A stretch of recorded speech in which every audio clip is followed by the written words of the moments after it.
तो hello class 12 के students, कैसे हैं आप सभी लोग। आई होप आप सभी ने केमिस्ट्री का एग्ज़ाम अपना 100% इसमें देकर आए होंगे। ठीक है, पेपर का लेवल की क्या बात करें, ये मीडियम लेवल में आया हुआ था। ठीक है, आई होप आप सभी ने मस्त दिया होगा। और आज के इस वीडियो में हम इस क्वेश्चन पेपर को सॉल्व करने वाले हैं। मोस्ट इंपॉर्टेंट चीज़ें सॉल्व आपको बताएंगे यहाँ पर, इसका आंसर और आप मैच कर सकते हो। और जो 2026 में देने वाले हैं एग्जाम, उनके लिए तो ये और भी ज़्यादा इंपॉर्टेंट है क्वेश्चन पेपर। देखिए आपके पेपर में ईजी आएगा या मीडियम आएगा, तो ये मीडियम लेवल का है। क्लियर? तो लास्ट तक पूरा जरूर इस वीडियो को देखें। 347 के रसायन विज्ञान 2025 के पेपर का आज करने वाले हैं इस वीडियो में पोस्टमार्टम। ठीक है, आइए शुरू करते हैं। और इस वीडियो को शेयर कर दीजिएगा प्लीज़ अपने दोस्तों मित्रों तक, और वीडियो को लाइक जरूर कर दीजिएगा। सब्सक्राइब कर नहीं किया है तो आप सभी ये भी जरूर कर ले, क्योंकि यहाँ पर आपके लिए ही मोस्ट इंपॉर्टेंट पेपर्स का पोस्टमार्टम किया जाता है आपके लिए। तो ये आपके लिए बेनिफिट होगा ये चैनल। ठीक है, ज़रूर से ज़रूर जुड़ जाए। देखिए सबसे पहला एमसीक्यू क्या पूछा गया है। देखिए पहला एमसीक्यू है कि 0.2 ये क्या है, 0.2 के ये सांद्रता है H2SO4 विलियन की। और आपसे पूछा गया विलियन की सांद्रता ग्राम प्रति लीटर में बताइए। समझ रहे हैं? देखिए ये क्या है, ये है मोल प्रति लीटर में सांद्रता। अब आपको ग्राम प्रति लीटर में सांद्रता पूछी है तो आप क्या करोगे, देखिए तरीका हम आपको बता देंगे। आपको क्या कर देना था स्टूडेंट, 0.2 का मल्टीप्लाई कर देंगे H2SO4 का जो आपका मूलत द्रव्यमान है। मूलत द्रव्यमान कितना होता है H2SO4 का? 98 होता है। उससे मल्टीप्लाई आप सभी को कर देना था। तो आप मल्टीप्लाई करेंगे तो 19.6 आएगा। तो इसका आंसर चौथा हो गया था। क्लियर? हाँ, उसके बाद नेक्स्ट एमसीक्यू है कि निम्नलिखित आयनों में अनुचुंबकीय आयन है। ठीक है, अनुचुंबकीय आयन वही होंगे जिनके इलेक्ट्रॉनिक विन्यास में डी वाला जो उपकक्षक होगा उसमें इलेक्ट्रॉन अयुग्मित होंगे। जिसमें इलेक्ट्रॉन अयुग्मित होते हैं वही अनुचुंबकीय आयन होता है। तो इसमें इलेक्ट्रॉन अयुग्मित होते हैं? नहीं होते हैं। इसमें अयुग्मित होते हैं? हाँ होते हैं। इसके इलेक्ट्रॉनिक विन्यास में अयुग्मित इलेक्ट्रॉन है। इसके इलेक्ट्रॉनिक विन्यास में अयुग्मित इलेक्ट्रॉन है स्टूडेंट्स। तो ये दोनों हमारा आंसर है। ये वाला इसमें नहीं होते, यही दोनों हमारा आंसर है। दोनों आंसर है। इसमें से अगर आपने कोई भी एक टिक किया है तो आपका स्टूडेंट्स ये सही हो जाएगा। ठीक है, लेकिन जो समझदार बच्चे होंगे वो ख में स्टूडेंट्स लिखेंगे, ख वाला डालेंगे और लिखेंगे कि निकिल +2 और कॉपर +2 दोनों अनुचुंबकीय आयन है, क्योंकि दोनों में अयुग्मित इलेक्ट्रॉन है। हो गया स्टूडेंट्स आंसर। दोनों इसका करेक्ट आंसर है, दोनों में अयुग्मित इलेक्ट्रॉन मौजूद है। समझ गए? ये क्वेश्चन दूसरा वाला कंट्रोवर्सी नहीं होना चाहिए। आप पढ़े हो तो आप दोनों लिख देना आंसर पेपर में। अगर एक भी टिक किया है तब भी नंबर मिल जाएगा आपको। ठीक है, नेक्स्ट एमसीक्यू देखते हैं। देखिए तीसरे ग में पूछा गया है आपसे। अच्छे से इसको पहले फोल्ड कर लेते हैं। देखिए आइए, देखिए ग वाला एमसीक्यू पूछा गया है कि निम्नलिखित में से कौन सा आयन उपसंयोजक यौगिक नहीं बनाता। स्टूडेंट्स सभी उपसंयोजक यौगिक बनाते हैं सिवाय Na+ के। ये उपसंयोजक यौगिक नहीं बनाता क्योंकि ये S ब्लॉक का तत्व है। D ब्लॉक के तत्व ही, संक्रमक तत्व ही स्टूडेंट्स उपसंयोजक यौगिक बनाता है, और ये तीनों संक्रमक तत्व है आपके। ठीक है, चलिए तो आई होप आपको ये क्वेश्चन क्लियर। चौथा पढ़िए। फोर्थ क्वेश्चन है कि एसिटिक अम्ल की हाइड्रोजोइक अम्ल के साथ सांद्र H2SO4 की उपस्थिति में 0 डिग्री सेल्सियस पर क्रिया कराने पर क्या बनता है? Methane, ethylamine, methyl cyanide, ethyl amine. देखिए इसका बनेगा ये, और बना के भी आपको दिखाते हैं क्योंकि आंसर आपको नहीं रटना है। देखिए एसिटिक अम्ल क्या होता है? एसिटिक अम्ल ये होता है CH3 C double bond OH। अब इसकी रिएक्शन हाइड्रोजोइक अम्ल से कराई जाएगी, यानी कि N3H से। क्लियर? और साथ में क्या है स्टूडेंट्स? H2SO4 है, सांद्र H2SO4 हो गया, और 0 डिग्री सेल्सियस आपने तापमान रखा। तो होता क्या है यहाँ पर, CO2 गैस सबसे पहले निकल जाता है। ये CO2 गैस आपका निकल गया बाहर की ओर, और जो N3 है, N3 में से जो हमारा N2 गैस है वो बाहर निकल जाता है। यहाँ पर क्या दिख रहा है? N2 दिख रहा है छुपा हुआ, तो N2 गैस निकाल दिया। अब जो बचा कुछ है उसको लिख दीजिए। ठीक है, अब जो बच गया है उसको आप लिख दीजिए। जैसे यहाँ पर CH3 रह गया है हमारा, और यहाँ पर NH रह गया है हमारा। N2 निकाल दिया तो केवल NH बचा हमारा, और एक हाइड्रोजन और है यहाँ पर तो NH2। और ये क्या है? ये है मैथिल एमीन आपका।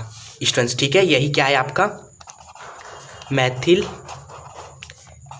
एमीन हो गया आपका, क्लियर। उसके बाद हम देखते हैं पांचवा कि एनिलीन के ब्रोमीन से प्राप्त होता है। देखिए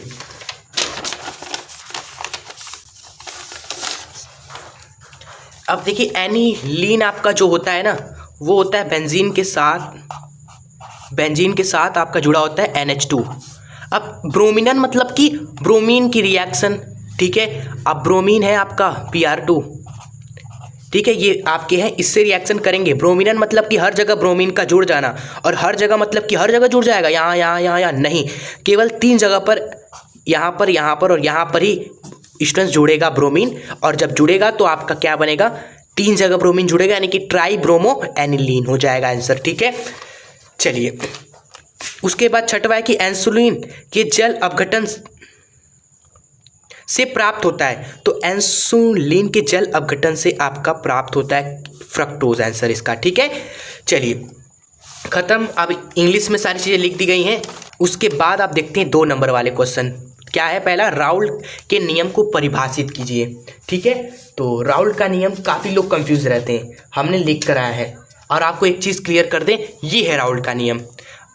राउल के वास्तव अवनमन का नियम काफ़ी लोग लिख के आएंगे, जबकि वो अलग है और राउल का नियम अलग होता है, ठीक है। ये है राउल का नियम जो कि आपको लिखना था 2 नंबर का, ठीक है। उसके बाद नेक्स्ट है विलयन में कॉपर प्लस आयन रंगहीन जबकि कॉपर +2 आयन रंगीन होते हैं, ठीक है। ये कारण आपको बताना है। इसका कारण है आपका ये कि विलयन में जो कॉपर प्लस आयन होता है ये रंगीन होता है क्योंकि उनके डी उपकोष पूर्ण होते हैं। कॉपर प्लस का डी उपकोष क्या होता है, पूरा भरा होता है, जबकि कॉपर +2 में जो डी उपकोष होता है 3D, वही मतलब अपूर्ण होता है, इसलिए ये रंगीन होता है। और इसमें अपूर्ण नहीं है, पूरा भरा है, इसलिए ये रंगहीन है, बिना रंग है, रंग कुछ है ही नहीं, समझे क्यों, ये है रीज़न।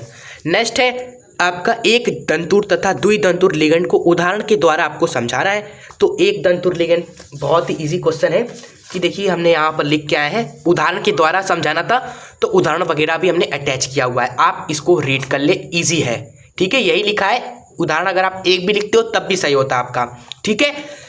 चलिए उसके बाद हमारा नेक्स्ट है कि ग्रिग्नार्ड अभिकर्मक के उपयोग लिखिए। तो ग्रिग्नार्ड अभिकर्मक के बहुत सारे रिएक्शन आपने देखी होगी केमिस्ट्री में, तो उसमें ग्रिग्नार्ड अभिकर्मक का पहला तो यूज़ यही था, हमने देखा था कि इसके सहायता से हम क्या करते हैं, एल्कोहल्स बनाते हैं, प्राथमिक, द्वितीयक, तृतीयक। तो सबसे पहला यूज़ तो आपको ये लिख देना चाहिए था कि एल्कोहल के निर्माण में यूज होता है, ठीक है। और भी रिएक्शंस आप देखोगे तो एल्केन के निर्माण में भी यूज करते हैं। और तीसरा कार्बोक्सिलिक अम्ल में, एल्डिहाइड कीटोन एवं कार्बोक्सिलिक अम्ल चैप्टर में कार्बोक्सिलिक अम्ल के संश्लेषण में भी यूज किया जाता है ग्रिग्नार्ड अभिकर्मक का। तो ये उपयोग है, समझ गए। उसके बाद क्या है तीसरे में कि 27 डिग्री सेल्सियस पर यूरिया के इतना विलयन का परासरण दाब ज्ञात कीजिए, ठीक है। तो यहाँ आपको देखिए सांद्रता दे दी है, ये आपको सांद्रता दे दी है कि यूरिया का जो सांद्रता है वह 1/10 यानी कि 0.1 है, ठीक है। और आपको टेम्परेचर दिया हुआ है 27 डिग्री सेल्सियस, यानी कि केल्विन में आप कन्वर्ट करोगे कैसे, 273 में जोड़ दीजिए, तो ये आ गया टेम्परेचर 300 केल्विन, ठीक है। अब आर का भी वैल्यू हमें दिया है यहाँ पर स्टूडेंट्स, जो कि है 0.0821। और आपसे पूछा है परासरण दाब, तो आप जानते हो परासरण दाब होता है CRT, तो सारे वैल्यू रख देंगे यहाँ पर, सारे वैल्यू 0.1, आर की वैल्यू 0.0821 मल्टीप्लाई में 300, और इसको आप सॉल्व करेंगे तो आपका आंसर कितना आ जाएगा लगभग, यहाँ पर तो ये गया हमारा, ये से ये कट जाएगा पूरा, और फिर 3 का मल्टीप्लाई करेंगे, 3 1 जा 3, 3 2 जा 6, 8 3 जा 24, ठीक है। कितने अंक बाद 1 2 3 4, और यहाँ पर 1 0 है तो 3 अंक बाद लगा दो, 1 2 3, इतना स्टूडेंट्स, इतना ATM क्या होगा आपका, परासरण दाब होगा, इतना आया आपका, बहुत सही। चलिए उसके बाद है हमारा कि अणु सूत्र इतना कि सभी संभावित समावयी एल्कोहल का सूत्र लिखिए, ठीक है। तो कितने पॉसिबल हो सकते हैं, कितने तरीके से आप एल्कोहल बना सकते हैं वो आपको बताना है। जैसे हम क्या कर सकते हैं, हम 4 कार्बन ले सकते हैं ऐसे ऐसे ऐसे, और यहाँ पर OH जोड़ दें। बाकी हाइड्रोजन वगैरह आप लगा दीजिए, हाइड्रोजन आपका काम, ठीक है। हाइड्रोजन जितने चाहिए आप लगा दीजिएगा। और हम क्या कर सकते हैं, हम 4 कार्बन है हमारे ऐसे ऐसे ऐसे ऐसे, हम अल्कोहल को इधर जोड़ देते हैं। और हम क्या कर सकते हैं, 4 कार्बन है हमारे ऐसे ऐसे ऐसे ऐसे, हम अल्कोहल को क्या किया जाए, अगर इधर जोड़ेंगे तो तब भी सेम ही बनेगा, इधर जोड़ेंगे तब भी सेम ही बनेगा। तो अब ट्विस्ट करना पड़ेगा, अब ट्विस्ट करना पड़ेगा। देखिए ऐसे करते हैं, 1 कार्बन हमने बीच में, 3 कार्बन 1 कार्बन बीच में, फिर OH जोड़ दिया। तो ऐसे जितना भी आप क्रिएटिविटी लगाकर बना दीजिएगा पेपर में।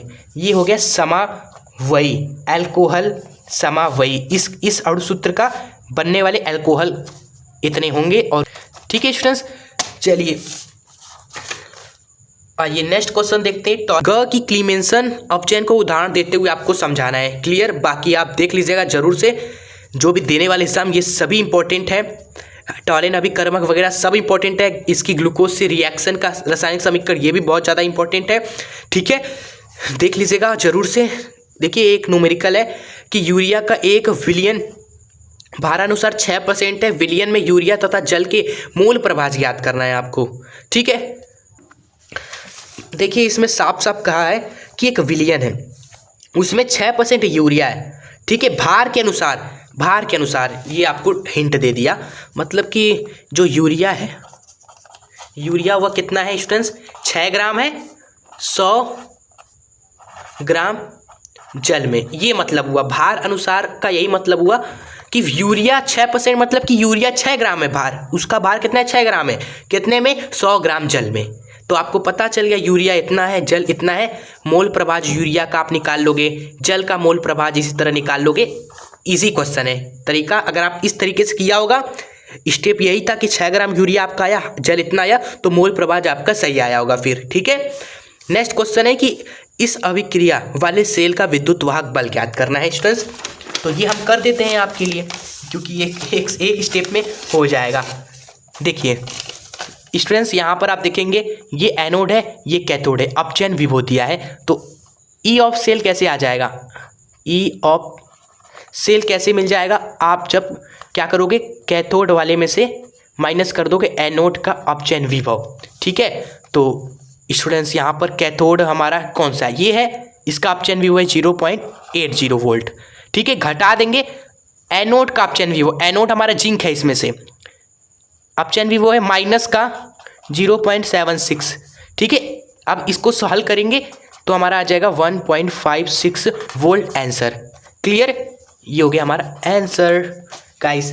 चलिए नेक्स्ट क्वेश्चन पे बढ़ते हैं। अब आइए बने रहिए हमारे साथ। आगे देखेंगे तो आपसे पूछा है अभिक्रिया की कोटि, आणविकता, हर पेपर में आता है, ये आप देख लीजिएगा। थ्योरी वगैरह आप देख लीजिएगा, जो आपको हर जगह मिल जाएगा, बुक में, क्वेश्चन बैंक में, हर जगह रहेगा, ठीक है। संक्रामक तत्व क्या है, ये सब संक्रामक तत्व रंगीन होते हैं, ज़्यादातर अनुचुंबकीय होते हैं, ये सब आपको मिल जाएगा बुक वगैरह में, क्वेश्चन बैंक में मिल जाएगा, आराम से देख लीजिएगा सही है कि नहीं, ठीक है। इलेक्ट्रोड विभव क्या है, किन किन कारकों पर निर्भर करता है स्टूडेंट्स, इजी क्वेश्चन है, ये भी पिछले साल आया 2024 में, ठीक है, प्रूफ करने वाला। उसके बाद ये उपसर्जक यौगिक का आईपीसी नाम देखिए, हम आपको बता देते हैं कि आप मैच कर लीजिए कि आपने भी सही किया है कि नहीं, ठीक है। तो 4 है, तो इन चारों का हम यहाँ पर लिखा हुआ है, आप मैच कर लीजिए, स्क्रीनशॉट ले लीजिएगा, ठीक है, और पेपर उठा लीजिए और देख लीजिए सही है कि नहीं आपका, ठीक है। चलिए उसके बाद हम देखते हैं नेक्स्ट, ग्लूकोज बनाने की 2 विधि, रासायनिक समीकरण, वेरी इजी क्वेश्चन, ठीक है। ग्लूकोज की सारी अभिक्रिया इंपॉर्टेंट है आपके लिए, जो 2026 में दे रहे हैं ना, ग्लूकोज बनाने की विधि, उसकी सारी अभिक्रियाएं, उसका ग्लूकोज फ्रक्टोज में अंतर वगैरह, ये सब बहुत ज़्यादा इंपॉर्टेंट है।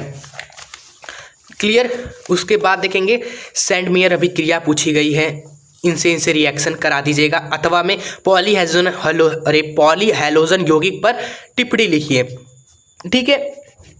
जैसे आपका होता है CCl4, ये पॉलीहैलोजन यौगिक है, एक होता है आपका, एक होता है CCl2F2।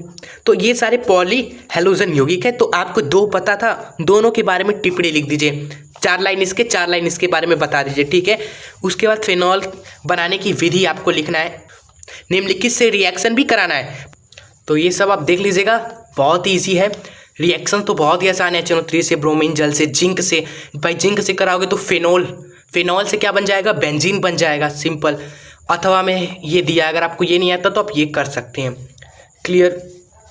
चलिए, तो इसमें तो क्या होता है, जब कैसे प्राप्त करोगे वाले चीज़ आए ही नहीं है, नहीं तो ये पेपर का लेवल ही कुछ और होता, ठीक है। आप सभी इस बात से खुश हुई है कि इसमें क्या होता है, जब कैसे प्राप्त करोगे वो सवाल नहीं आया है, नहीं तो लेवल ही कुछ अलग होता है। हाई लेवल, मीडियम लेवल का पेपर है। 7वां में देखेंगे, देखिए 1 2 3 4 5 नंबर का क्वेश्चन है, ठीक है। बेंजल्डिहाइड का संरचनात्मक सूत्र आपको लिखना है, ठीक है, जो कि आसान है, 1 नंबर मिल जाएगा बेंजल्डिहाइड का। बेंजीन, उसके साथ एल्डिहाइड CHO जोड़ दो, खत्म। उसके बाद बेंजल्डिहाइड पर NH2 का रिएक्शन, टॉलिन अभिकर्मक का रिएक्शन। ये सब कितना आसान क्वेश्चन है, कितना इजी क्वेश्चन है, बहुत लोग कर लिए होंगे जो रिएक्शन थोड़ा सा मेहनत किए होंगे, ठीक है स्टूडेंट्स। उसके बाद अथवा में ये दिया गया आपको, अगर आप ये नहीं आता तो ये कर सकते हो। इसका IPC नाम लिखना है और HCl की उपस्थिति में इससे रिएक्शन कराना है। भाई इससे इजी तो ये वाला हमें लग रहा है, ठीक है। ये वाला में थोड़ा और मेहनत आपको लगेगा। उसके बाद देखेंगे प्रयोगशाला में एनिलीन बनाने की विधि का वर्णन आपको यहाँ पर करना है तथा संबंधित रासायनिक समीकरण लिखिए है और इसके 2 प्रमुख गुण का रासायनिक समीकरण एवं उपयोग भी लिखिए, ठीक है। और इसके अथवा में देखिए दिया हुआ है यहाँ पर नेम रिएक्शन, जो भी आपको नेम रिएक्शन आ रहा है आपको कर देना है, बस इतने ही 3 नेम रिएक्शन है। और प्रयोगशाला विधि आप बिल्कुल ही मत पढ़िएगा, जो 2026 में दे रहे हैं। बहुत सारे प्रयोगशाला विधि है चैप्टर नंबर 1 से 5 तक में, तो हम हमेशा सजेस्ट करते हैं आप नेम रिएक्शन पढ़ें। अभिक्रियाएं देखिए क्या होता है, जब कैसे प्राप्त करोगे, इसमें मेहनत करें, क्योंकि ये आपके माइंड को भी बूस्ट करेगा, वो आपके लिए बहुत ज़्यादा इंपॉर्टेंट है। अभिक्रियाएं वो सब प्रैक्टिस करें, नेम रिएक्शंस आप सभी प्रैक्टिस करिए जो 2026 में दे रहे हैं। आपको प्रयोगशाला बिल्कुल नहीं देखना है, ठीक है, टेंशन फ्री हो जाइए। हाँ, प्रैक्टिकल के लिए आप पढ़िएगा प्रयोगशाला विधि की, हाँ प्रैक्टिकल में 1-2 पढ़ना है तो पढ़ लेना। तो ये है स्टूडेंट्स पूरा पेपर, इंड होता है ये पेपर आपका। कैसा रहा आपका एग्जाम जो दे कर आए, आप सभी कमेंट में एक बार बता दीजिएगा कि आपका एग्जामिनेशन केमिस्ट्री का कैसा गया, अच्छा गया, मीडियम गया, ठीक है। जो भी जैसा भी गया, आप ये पेपर 347 के रसायन विज्ञान का आप कमेंट में जरूर बता के जाए, ठीक है, जिससे जो आपके छोटे भाई बहन हैं उनको पता चले कि हमारे भैया लोगों का कैसा रहा पेपर, ठीक है, क्योंकि वो सभी कमेंट जरूर चेक करेंगे, तो आप कमेंट करके जाना, ठीक है। और ये वीडियो पसंद आई हो, हेल्पफुल रहा हो, तो इस वीडियो को यही कहेंगे लाइक जरूर करके दोस्तों के बीच शेयर कर दीजिएगा, जो एग्ज़ाम देने वाले हैं, आपके साथी हैं, मित्र हैं, जो आगे पेपर देंगे बोर्ड एग्जाम, उनको शेयर कर देना, ठीक है। और ये चैनल को जरूर सब्सक्राइब कर ले, क्योंकि आपके लिए हम इसी तरह के इंपॉर्टेंट पेपर इस चैनल पर लाते रहेंगे। कोई भी ऐसा वैसा पेपर नहीं लाया जाएगा जो आपके लिए इंपॉर्टेंट नहीं है, जो इंपॉर्टेंट है पेपर यहाँ पर लाया जाएगा, आपके साथ यहाँ पर पूरा डिस्कस किया जाएगा उसको, ठीक है। चलिए, तो आज की इस वीडियो को यहाँ एंड करते हैं, मिलते हैं आपसे नेक्स्ट वीडियो के साथ, ठीक है। बहुत सारे पेपर हमने यहाँ करवा दिए हैं, देख सकते हो, गणित, फिजिक्स वगैरह का, तो आप चैनल पे जाकर चेकआउट जरूर करें। चैनल को आप जुड़ रहे हैं, सब्सक्राइब कर रहे हैं, तो चैनल को जाकर चेकआउट जरूर करें, विजिट जरूर करना आप सभी, ठीक है। मिलते हैं नेक्स्ट वीडियो के साथ, हंसते रहे, खुश रहे, आगे बढ़ते रहे, एग्जाम हो या लाइफ हो, हर जगह आप मचाते रहें, ठीक है। जय हिंद, वंदे मातरम।